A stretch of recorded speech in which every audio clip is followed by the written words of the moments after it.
ప్రభునందు ప్రియులైన మీకందరికీ యేసుక్రీస్తు ప్రభువారి నామంలో శుభవందనాలు తెలియజేస్తూ ఉన్నాం. దైవజనులు బ్రదర్ భక్త సింగ్ గారి పరిచర్యలో నుండి అలసిన వాణిని ఊరడించు మాటలు. ఆగస్టు 15. మనము పాపముల విషయమై చనిపోయి నీతి విషయమై జీవించున్నట్లు. పేతురు రాసిన మొదటి పత్రిక 2వ అధ్యాయం 24వ వచనం.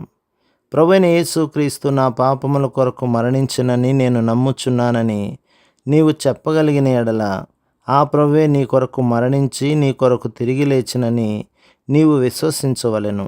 రోమాపత్రిక 6వ అధ్యాయం 5లో చెప్పబడిన మాటకు అర్థం ఇదే.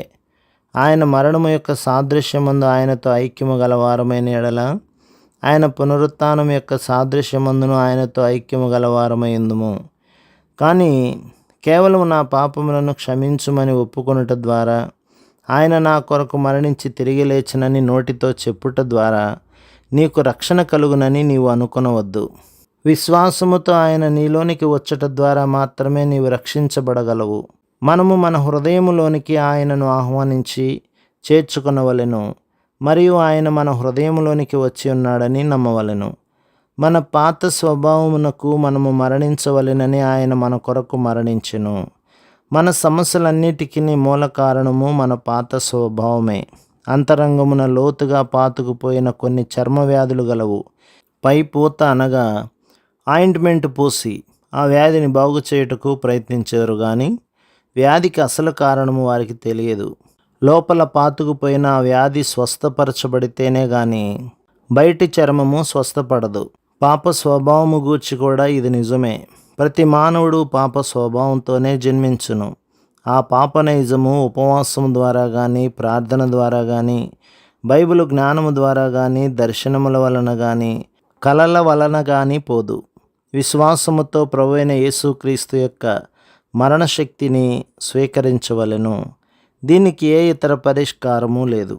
విశ్వాసం ద్వారా పరిశుద్ధాత్మ నీలోనికి వచ్చినప్పుడు ఆ శక్తి ద్వారా మాత్రమే వీటన్నిటి కొరకు నీవు మరణించగలవు.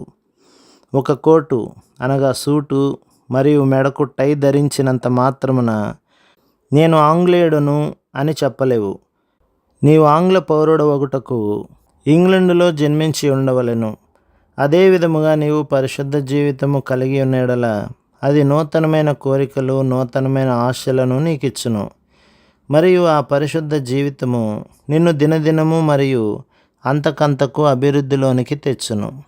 ఆయన మనలో జీవించుటకు, మనలో పనిచేయుటకు, మన ద్వారా పనిచేయుటకు మరియు మనలను సంపూర్ణముగా నూతనపరిచి ఆయన కొరకు రాజులుగాను యాజకులుగాను చేయుటకు తిరిగి లేచెను.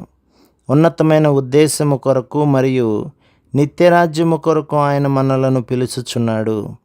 ఆయన తన ప్రజలను ఆ నిత్యరాజ్యము కొరకు సిద్ధపరచుచున్నాడు. ఆ ఉద్దేశం కొరకు దేవుడు శ్రమలను, ఇబ్బందులను మనకు రానిచ్చుచున్నాడు. అందుచేత నిజమైన విశ్వాసికి ప్రతి శ్రమ కూడా ఆశీర్వాదమే కానీ అది శిక్ష కాదు. పాపులకు అది శిక్ష, ఎదురాడు వారికి అది శిక్ష.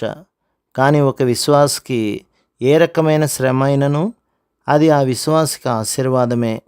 అందుచేతనే నీవు పరలోక పిలుపు కొరకు, పరలోక స్థానం కొరకు నిత్యత్వమును, దానిలో ఉన్న వాటిని నీవు పూర్తిగా అనుభవించినట్లు ఈ శ్రమల ద్వారా సిద్ధపరచబడదు.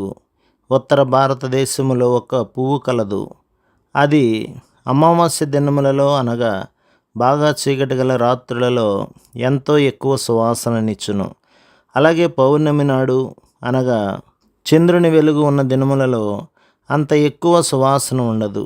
ఈ విధానములోనే బలము గల మన ప్రభువైన యేసుక్రీస్తు యొక్క జీవమును బట్టి మన శ్రమలు, ఇబ్బందులు ఎంతో ప్రోత్సహించినవిగాను మధురమైనవిగాను ఉండును. ఆ సమయములలోనే దాగి ఉన్న ఎన్నో మర్మములు నీకు బోధించబడును. నా జీవితంలో ఎదురైన ప్రతి శ్రమ కొరకు, ఇబ్బంది కొరకు, కఠినమైన పరిస్థితి కొరకు దేవునికి కృతజ్ఞత చెల్లించితిని. కళాశాలలో కానీ, పుస్తకముల ద్వారా కానీ ఈ సత్యములు నేర్చుకొనలేకపోయేది వాడను.